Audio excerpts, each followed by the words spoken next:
என் பிரச்சனையே உங்கள் ஒற்றுமையை கலைச்சிருது தான்.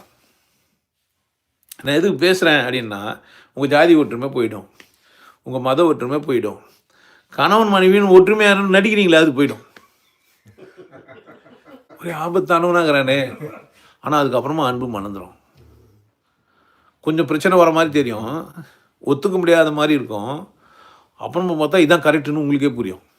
ஆமாம் தான், இந்த மனுஷன் பேசுறதுல ஒரு நியாயம் இருக்குது தான்.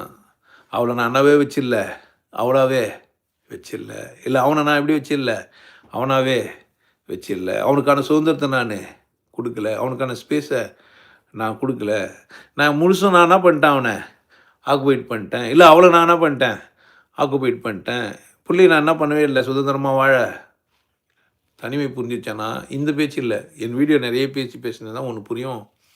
நான் என்ன கொண்டாட வந்துக்கிற மாதிரி ஒருத்தரும் கொண்டாட வந்துக்கிறாங்க, அவங்கவுங்க தெரிஞ்ச விதத்தில் கொண்டாடிங்கிறாங்க. எங்கே கொண்டாடல, நம்ம ஏன் கொண்டாடலன்றதுக்கு தான் இருந்தாலும் என்ன பண்ணுறாரு, பேசுகிறாரு. நம்ம எல்லாருக்கும் கடவுள் ஒன்று தானே இருக்க முடியும் அப்படின்னு புரியும். இவன் கடவுளும் தெய்வத்தையும் ஒன்றா பேசிட்டு எல்லா தெய்வத்தெல்லாம் என்ன சொல்லுங்கிறான்னா கடவுள்னுங்கிறான். உன் கடவுள் வேறு என் கடவுள் வேறன்ட்டு. டேய், உன் தெய்வம் வேறு என் தெய்வம் வேறு, உன் தெய்வம் வேறு. அப்போ தனித்துவம் தனிமைன்றது என்னடான்னா நான் இருக்குது. இப்போ என்னன்னு கேட்டீங்கன்னா தனியார் இருக்கிறன்ற பேர் வீட்டில் யாரை கூட பேச மாட்டேன், மௌன சாமியார் ஆகிட்டார். மௌனமாக எதுக்கிடானாருனாக்கா தனியார் இருக்கிறதுக்கு கிடையாதுங்க, திமிராயிட்டார்.